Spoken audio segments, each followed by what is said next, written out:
Jumpa lagi dengan saya Ros Perwita di channel The Investor, channel yang mengupas tentang dunia saham.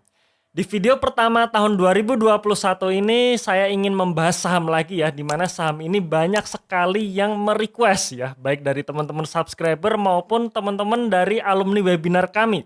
Nah, apa itu sahamnya? Teman-teman silahkan tonton video ini sampai selesai.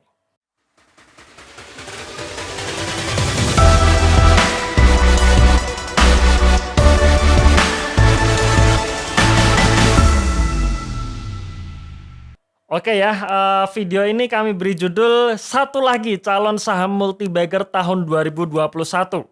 Nah, sebelum kita membahas saham tersebut ya, kami ingin menginformasikan lagi bahwa kami membagikan 5 tools analisa saham secara gratis, di mana tools ini bisa membantu teman-teman dalam analisa khususnya untuk analisa fundamental ya. Nah, teman-teman silahkan download ya, langsung download di website kami theinvestor.id atau teman-teman tinggal klik linknya di deskripsi di video ini ya. Dan jangan khawatir, di sini ada tutorial cara penginputannya. Teman-teman juga bisa follow Instagram kami @theinvestor.id. Nah, kami ingin memberlakukan disclaimer juga ya, bahwa yang pertama adalah video ini hanya sebatas informasi umum saja ya. Artinya ya ini bukan rekomendasi beli atau jual saham. Jadi silahkan nanti teman-teman tinjau ulang analisanya. Kemudian dalam analisa saham ini kami tidak menggunakan analisa tren sama sekali ya. Alias benar-benar kita hanya pure menggunakan analisa valuasi. Ya, nah, kuncinya kalau misalkan kita pure menggunakan analisa atau pure menggunakan valuasi saja ya, kuncinya adalah sebenarnya di kesabaran teman-teman ya. Karena yang namanya valuasi ketika saya menyimpulkan bahwa saham ini termasuk murah, nah belum tentu besok akan langsung naik. Begitu juga sebaliknya, ketika saya mengatakan mahal ya belum tentu besok sahamnya akan turun ya. Tapi kita benar-benar harus lihat secara valuasi khususnya dari kinerjanya. Nah, dalam kita menunggu kinerja itu kan artinya juga time frame-nya harus panjang ya. Jadi ketika pure menggunakan valuasi, kita tidak bicara mengenai harga saham di 1 minggu ataupun bulan depan saja ya. Tetapi paling tidak bagaimana proyeksi ya atau prospek saham ini dalam waktu paling tidak 1 tahun ini. Ya, jadi sekali lagi ya, kita tidak menggunakan analisa tren. Nah, mungkin bagi teman-teman yang aktif di bursa saham alias misalkan minggu ini beli, kalau bisa minggu depan jual. Nah, mungkin metode yang dipakai ini berbeda dengan kami dan mungkin tidak cocok ya. Tapi berbeda jika teman-teman yang sibuk ya, alias teman-teman tidak punya waktu untuk mengikuti sentimen market setiap saat. Nah, menurut saya analisa valuasi seperti ini sangat cocok karena ibaratnya kerja kita itu hanya 3 bulan sekali saja, yaitu kita menunggu publikasi yang terbaru keluar, baru di situ kita kerja. Apakah masih on the track atau tidak gitu kan? Kalau misalkan masih on the track ya sudah hold saja ya, sepanjang itu masih murah ya hold saja. Jadi kita bisa dikatakan mengesampingkan pergerakan harga saham jangka pendek. Ya, jadi sekali lagi ini perlu dipahami ya, karena banyak sekali teman-teman yang mungkin salah mengartikan ketika saya mengatakan saham tersebut murah, dikiranya minggu depan langsung naik, ya belum tentu seperti itu ya. Jadi perlu time frame yang panjang. Oke, karena kenapa ya, sekali lagi karena nanti ujung-ujungnya adalah resiko tetap ditanggung pribadi masing-masing ya, alias ya keberhasilan teman-teman yaitu murni tanggung jawab teman-teman sendiri, bukan tanggung jawab saya ya, ataupun bukan tanggung jawab kami tim dari The Investor di dalam channel ini, seperti itu ya. Oke, jadi sekali lagi teman-teman perlu memahami disclaimer ini ya. Nah, oke, sahamnya apa? Sahamnya adalah MPMX ya. Nah, ini juga saham yang cukup fenomenal di akhir tahun kemarin karena kenaikannya cukup signifikan ya. Bahkan sampai 100% dalam 2 bulan saja. Nah, sekarang pertanyaannya apakah bisa naik lagi di tahun ini ya. Nah, sebenarnya saham MPMX ini pernah saya bahas ya, pernah kami bahas di channel The Investor ini sekitar tahun 2019 lalu ya. Jadi 1,5 tahun yang lalu, di mana kami memberi judul, memberi thumbnail adalah Dividend Trap ya. Dividend Trap, ada apa dengan saham MPMX ya. Nah, nanti teman-teman silahkan tonton lagi karena ini bisa lanjutan ya, ceritanya ini lanjutan dari video kami kemarin ya. Nah, kenapa kami sebut waktu itu value trap atau dividend trap ya, karena laba bersihnya ini tidak tidak wajar ya, dimana kalau teman-teman lihat di sini historis laba bersihnya MPMX tahun 2018 ini yang membukukan kinerja yang sangat tinggi ya. Jadi naiknya ini 10 kali lipat ya, hampir 10 kali lipat dibandingkan tahun 2017. Nah, kenapa? Karena MPMX menjual salah satu anak perusahaannya ya, menjual salah satu anak perusahaannya sehingga waktu itu harga sahamnya langsung naik kenceng. Bahkan dividen ya tahun 2019 waktu MPMX membagikan dividen itu, saat itu dividen yieldnya itu mencapai 36% ya. Nah, bayangkan teman-teman ya, ini waktu tanggal dividen kira-kira bulan ini adalah monthly chart ya, alias chart yang mewakili satu bulan, satu candlenya ini ya. Nah, ini begitu ex-Komdat, harga sahamnya langsung terjun bebas ini ya. Terjun bebas sampai penurunannya lebih dari 40%.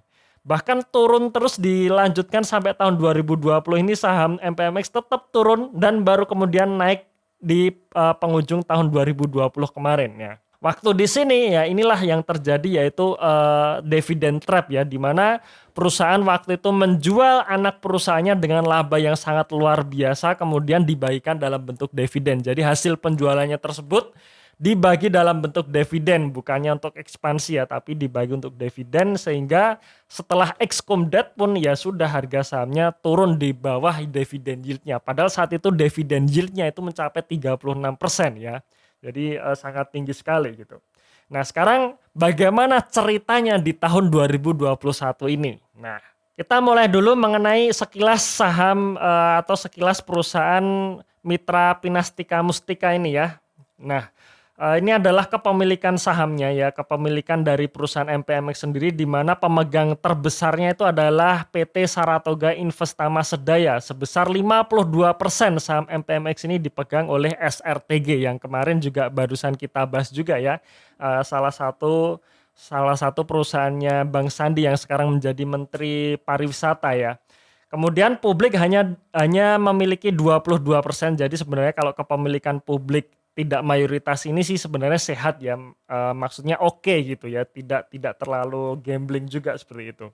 Ini adalah jaringan grup perseroan ya, jadi anak perusahaan atau lini bisnis MPMX sendiri. Jadi lini bisnis MPMX sendiri itu banyak sekali, jadi punya banyak anak perusahaan juga ya. Tapi kalau kita breakdown mengenai segmen operasinya itu hanya dibagi menjadi beberapa segmen saja. Dan terbesar adalah distribusi, retail, dan aftermarket, di mana segmen ini menyumbang porsi terbesar dari seluruh pendapatan MPMX, di mana kalau kita lihat per kuartal 3 2020 ya, MPMX membukukan pendapatan 8,4 triliun, dan dari 8,4 triliun tersebut 7,4 triliunnya disumbangkan dari segmen distribusi, retail, dan aftermarket. Nah, sekarang kita lihat laporan laba rugi per kuartal 3 2020 ya, di mana kalau kita lihat di sini antara pendapatan dan laba bersihnya mengalami penurunan yang signifikan ya. Jadi kuartal 3 ini pendapatan MPMX turun 31% dibandingkan kuartal 3 tahun 2019, dan laba bersihnya turun 100% dari yang tadinya laba menjadi rugi. Nah, makanya nggak heran tahun 2020 kemarin saham MPMX kembali menurun karena ya salah satunya kinerjanya juga ikut turun. Ya, kinerjanya ikut turun salah satunya karena pandemi COVID-19 dan juga sektor otomotif yang lesu ya. Nah, di sini kalau kita lihat penurunan kinerjanya, salah satunya yang membuat kenapa MPMX membukukan rugi bersih itu adalah di poin nomor ini ya, yang kami lingkari ini ya, nomor 9 ini, di mana ini adalah bagian atas rugi laba entitas asosiasi, di mana yang tadinya surplus 17 miliar menjadi rugi 177 miliar, alias kerugiannya itu mencapai 1096%. Nah, sekarang kita lihat nih, karena ini karena ini yang menyebabkan perusahaan membukukan rugi bersih ya, dan termasuk penurunan yang sangat signifikan. Kita lihat nih, lihat lebih dalam lagi, kira-kira apa sih ini bagian atas rugi laba entitas asosiasi ini. Nah, kita lihat di catatan notes nomor 9 ini. Di sini ternyata kerugian ini disebabkan oleh kerugian dari anak perusahaannya juga ya, di mana anak perusahaannya ini adalah PT JA CCS Mitra Pinastika Mustika Finance ya, alias kalau kita sering kenal dengan nama MPM Finance ya, perusahaan leasing ya. Jadi anak perusahaan atau anak perusahaan MPM yang bergerak di bidang leasing ya atau multi finance ya. Seperti kita tahu sih tahun 2020 ini bisnis multi finance merupakan bisnis yang sangat seret ya. Sangat seret karena memang karena adanya pandemi Covid ya, sehingga ya pertama dari penambahan akun kreditnya itu menjadi berkurang, plus kemampuan untuk membayar dari nasabah-nasabahnya pun juga berkurang. Nah, makanya perusahaan multifinance tahun 2020 kemarin itu salah satu perusahaan yang susah untuk bangkit ya. Sampai saat ini masih belum menunjukkan perbaikan seperti itu. Nah, di sini teman-teman bisa lihat ya, ada saldo awal dan saldo akhir di tahun 2020 ini. Ada saldo awal dan saldo akhir ya. Saldo awalnya 939 miliar, saldo akhirnya 700 miliar, sehingga ada selisih 177 miliar. Dan seperti apakah kerugian dari MPM Finance tersebut ya? Nah, jadi di halaman selanjutnya di sini dikatakan bahwa persentase kepemilikan MPMX terhadap MPM Finance itu sebesar 40%. Dan sampai tanggal 30 September 2020 ini MPM Finance itu membukukan rugi 443 miliar. Nah, sedangkan kepemilikan MPMX itu 40%, maka 40% dari 443 miliar itu sebesar 177 miliar. Dan di sini ada catatan penting menurut saya ya. Di sini ada keterangan bahwa ringkasan informasi keuangan entitas dicatat dengan metode ekuitas. Nah, artinya dicatat dengan metode ekuitas ini sebenarnya ya kerugian ini berdasarkan dari kerugian atas saham yang disetor MPMX ke MPM Finance ya. Jadi bukan dikonsolidasikan. Ya, jadi seperti Saratoga kemarin ya. Seperti kita bicara Saratoga kemarin di mana anak-anak perusahaannya itu asetnya tidak dikonsolidasikan tapi hanya berdasarkan saham yang ditempatkan. Dana yang ditempatkan ke modal anak-anak perusahaannya. Jadi kalau seperti ini intinya apa? Intinya sebenarnya MPMX itu tidak kehilangan uang, tapi memang terjadinya penurunan aset atau penurunan modal atas MPM Finance. Nah, maka dari situ ya MPMX ini tidak kehilangan cash flow atas kerugian MPM Finance ini. Nah, kira-kira seperti itu ya, Kemudian kita lihat nih cash flow statementnya dari MPMX ya. Nah, kita lihat laporan arus kas dari MPMX ini juga bagus menurut saya ya. Ternyata kas neto dari aktivitas operasinya itu surplus 142 miliar.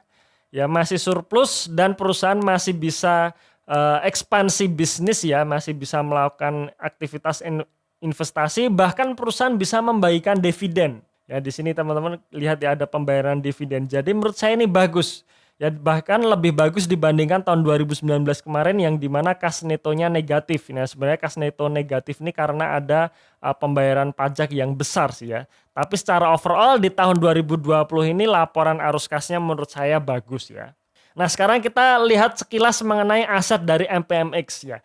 MPMX sendiri asetnya kalau menurut saya juga bagus ya, dalam artian sehat. Karena kalau kita lihat dari total aset 9 triliun, 9 triliunnya 9 triliun ini 3,1 triliunnya berupa aset lancar, dan dari 3,1 triliun aset lancar 1,3 triliunnya itu dalam bentuk kas ya. Nah, padahal kalau kita lihat tadi ya kas perusahaannya sudah berkurang karena salah satunya sudah membagikan dividen bahkan lanjut untuk investasi ya, tapi ternyata saldo kasnya ini masih cukup banyak. Jadi menurut saya ini masih oke ya, walaupun ada penurunan aset dari tahun 2019 kemarin 9,5 triliun menjadi hanya 9 triliun. Kemudian di sisi liabilitasnya perusahaan juga punya kewajiban yang terukur ya, alias terkontrol ya. Jadi kalau kita lihat total liabilitasnya itu 2,6 triliun. Ya, dari 2,6 triliun ini 1,8 triliunnya itu adalah berupa liabilitas jangka pendek, alias ya kewajibannya itu sebenarnya ini temponya hanya dalam waktu 1 tahun saja. Dan kalau kita lihat hutang bank ya, hutang bank alias hutang yang bisa membuat perusahaan bangkrut itu juga termasuk kecil ya. Di sini kalau kita lihat hutang banknya 135 miliar, kemudian pinjaman jangka panjang yang sudah mau jatuh tempo itu 100 miliar dan sedangkan pinjaman jangka panjang yang jatuh temponya di atas 1 tahun itu 450 miliar. Jadi kalau kita jumlahkan itu hanya sekitar 600 miliar. Jadi menurut saya ini masih sehat ya dibandingkan dengan ekuitas yang sebesar 6 triliun. Dan inilah historis hutang MPMX ya. Dan dalam kasus ini sekali lagi ya seperti biasa yang saya hitung adalah hutang banknya saja alias hutang yang bisa menggerus laba bersih yang bisa membuat perusahaan bangkrut. Ya karena kalau kita lihat hutang-hutang yang lain ya ini hutang yang sehat. Misalkan hutang usaha ini hutang sehat menurut saya ya. Kemudian pendapatan ditangguhkan dan sebagainya ini menurut saya sih hutang sehat, hutang yang bisa dikatakan tidak akan membuat perusahaan bangkrut karena saya belum pernah dengar perusahaan dipilotkan pengadilan karena perusahaan tidak bisa membayar utang usaha. Ya saya sampai sekarang belum pernah dengar ya.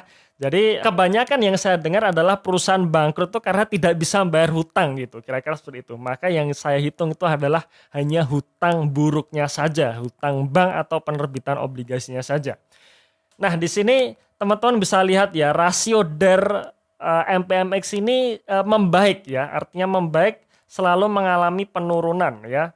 Di sini mengalami penurunan yang bisa kita katakan sangat signifikan ya. Jadi kalau kita lihat tahun 2015 ya, sebelum tahun 2015 itu mencapai 140%, kemudian turun lagi dan tahun 2018 sampai sekarang itu hanya di kisaran 5-10% saja. Nah ini yang menarik teman-teman sekalian ya, kalau kita gabungkan dengan cerita dividend trap yang kami bahas tahun 2019 kemarin, jadi ketika perusahaan sudah menjual anak perusahaannya dengan laba yang signifikan itu sebagian besar ternyata juga digunakan untuk membayar kewajibannya. Ya makanya hutangnya turun, rasio DER-nya turun. Jadi ini membaik ya. Jadi ini membaik ya. Walaupun ya di situ ada kontroversi karena anak perusahaan yang justru sangat menguntungkan dijual, kemudian uangnya bukan untuk ekspansi lagi tapi justru dibaikan ke dividen ya. Karena ini mungkin ada sangkut pautnya juga ketika Bang Sandi kemarin nyalon menjadi calon wapres ya, karena otomatis ketika dividen yang dibagikan besar ya, yang menerima paling besar Saratoga dan di situ Bang Sandi juga memiliki sebagian besar saham Saratoganya, akhirnya kan ujungnya duitnya masuk ke Bang Sandi ya, kira-kira seperti itu. Kemarin sih kami jelaskan ada potensi seperti itu ya. Nah cuman untuk sekarang ceritanya sudah berbeda, di mana kalau kita lihat ya sebagian dipakai untuk melunasi hutang-hutangnya, maka rasio DER-nya sudah mengecil dan alias perusahaan sudah menjadi lebih sehat lagi dibandingkan sebelum tahun 2018, kira-kira seperti itu. Nah ini adalah historis dari dividen payout ratio-nya ya, dividen payout ratio di sini juga bisa dikatakan dividen payout ratio-nya bagus ya, alias perusahaan ini selalu membagikan dividen dalam jumlah yang besar ya. Kita lihat tahun 2017 ini 152%, jadi laba tahun sebelumnya ternyata dividennya lebih besar daripada laba tahun sebelumnya, kira-kira seperti itu ya. Ini tahun 2019 kemarin ya, jadi 56% dari laba. Jadi 2018 labanya 3,6 triliun ya. Jadi sekitar 2 triliun sendiri itu dibagikan dalam bentuk dividen, sisanya buat bayar hutang, kira-kira seperti itu. Tapi tetap tinggi ya. 2019 tetap tinggi, bahkan tahun 2020 saat perusahaan membukukan rugi bersih tetap membagikan dividen. Ya dengan payout ratio bahkan hampir 100% dari laba tahun 2019 kemarin. Jadi kalau kita juga mengincar dividen, saham ini juga memberikan dividen payout ratio yang besar. Tapi kalau kita lihat tahun 2020 ini karena perusahaan membukukan rugi bersih, bisa jadi tahun 2021 tidak membagikan dividen ya, bisa jadi. Tapi kalau kita hold panjang ya tahun 2022 kemungkinan besar bisa membagikan dividen lagi dengan rasio yang tinggi. Kalau misalkan tahun 2021 ini MPMX bisa membukukan laba bersih yang signifikan, kira-kira seperti itu. Nah sekarang bagaimana dengan valuasinya? Nah ini yang juga menarik. Valuasi dari saham MPMX ya ketika ditutup tahun 2020 kemarin di harga 494 itu ternyata menunjukkan PBV hanya 0,3 kalinya saja. Ya 0,3 kali. Ini termasuk sangat murah ya, masih sangat murah. ya. Tapi memang PBV yang rendah ini karena salah satunya ya perusahaan tidak terlalu menguntungkan ya, alias ya tahun 2020 ini membukukan rugi bersih. Tapi proyeksi kami sampai akhir tahun 2020 ini perusahaan masih bisa membukukan laba bersih karena di triwulan terakhir tahun 2020 kinerjanya cukup membaik ya. Cuman ya kecil aja, jadi ROE-nya hanya 0, sekian persen ya. Nah, kalau kita lihat secara historis valuasinya pun MPMX jarang sekali dihargai di satu kali ya. Salah satunya mungkin kontroversi kemarin ya tahun 2019 kemarin. Kontroversi mengenai dividend trap tadi ya akhirnya ya harga sahamnya cenderung tidak kemana-mana alias selalu turun ya. Jadi tahun 2012 bahkan membuka ROE besar ya, karena sekali lagi ya ROE besar ini karena ada perusahaan menjual anak perusahaannya yang menguntungkan tadi. Tapi kalau kita lihat secara historis ya perusahaan ya bisa dikatakan cukup bagus ya. Hampir satu kalinya PBV itu selalu bisa diraih, kira-kira seperti itu ya. Oke, bagaimana dengan kesimpulannya? Yang pertama adalah neraca perusahaan membaik sejak tahun 2019 ya. Artinya perusahaan ini justru lebih sehat ya, justru menjadi lebih sehat dibandingkan tahun sebelum 2018. Ya, salah satu indikasinya adalah yang pertama kasnya ternyata memiliki porsi 15% dari aset. Kemudian dari sisi likuiditasnya juga aman, artinya aset lancarnya itu lebih besar daripada kewajiban lancar. Jadi aset lancar ibaratnya sih perusahaan masih tenang atau masih memiliki aset liquid untuk membayar kewajiban yang akan jatuh tempo dalam waktu 1 tahun, kira-kira seperti itu. Dari sisi hutangnya pun juga terkontrol karena rasio DER-nya itu hanya 10% ya. Rasio DER di sini sekali lagi DER-nya itu adalah hutang banknya saja ya. Jadi yang pertama neraca perusahaan sehat ya. Kemudian yang kedua, dividen payout rasionya tinggi ya. Dividen payout rasionya tinggi, tapi sekali lagi ya kemungkinan tahun 2021 tidak bagi dividen ya, karena di tahun 2020 kemarin masih membukukan rugi bersih. Tapi sebenarnya kalau kita lihat porsi kasnya sih masih besar gitu. Nah, kita nggak tahu nih, kita akan tunggu RUPS tahun 2021 ini apakah kasnya tersebut nanti akan disalurkan dalam bentuk dividen atau digunakan untuk ekspansi. Tapi intinya kalau perusahaan tersebut bisa membukukan laba bersih, dividen payout rasionya biasanya tinggi. Yang ketiga, valuasinya masih murah ya. Harga 494 menunjukkan PBV 0,3 kali. Ya, salah satu faktornya adalah tahun ini perusahaan rugi ya. Maksudnya tahun 2020 kemarin perusahaan mencatat rugi bersih dan sektor otomotif masih lesu. Ya, jadi saham ini karena ada PBV-nya murah ya, valuasi murah karena ada sentimen rugi dan sektor otomotif yang masih lesu. Nah, apa skenario tahun 2021 sampai tahun 2022 ya. Nah, jadi kita ngomongnya atau kita proyeksinya itu adalah time frame yang panjang ya, sepanjang tahun 2021 ini atau paling tidak 1 sampai 2 tahun ke depan ya, sampai 2022. Nah, jika MPMX bisa membukukan ROE mendekati 10% dan sektor otomotif kembali bergairah, maka ya PBV-nya sih kami optimis bisa naik lagi ya. Ya, dimana kalau kita bicara sisi optimisnya seperti tahun 2018 dan 2017 kemarin yang mendekati 0,7 kali sampai 1 kalinya, maka 0,7 kali harga sahamnya itu seharusnya berada di angka Rp1.000. Kalau misalkan perusahaan ya, sekali lagi kalau misalkan sektor otomotifnya bergairah, ada sentimen positif ya, tidak menutup kemungkinan PBV-nya akan menjadi 1 kalinya, di mana PBV 1 kali itu seharusnya menggambarkan harga saham di 1.500. Tapi sekali lagi ya, untuk menyentuh PBV ini karena kita hanya fokus di valuasinya, maka kita harus bersabar menunggu kinerjanya membaik ya, menunggu sentimen otomotif kembali bergairah. Seperti itu kira-kiranya. Nah, oke, itu sekilas review mengenai saham MPMX ya. Jadi teman-teman yang kemarin merequest tentang saham MPMX ini semoga terjawab dengan adanya video kali ini ya. Video pertama di tahun 2021 ini ya. Dan jangan lupa share video ini ke teman-teman Anda yang lain ya, supaya teman-teman Anda yang lain tahu mengenai informasi dari MPMX ini ya. Terima kasih sudah menonton kami sampai akhir. Tunggu video kami selanjutnya dan salam Passive Income.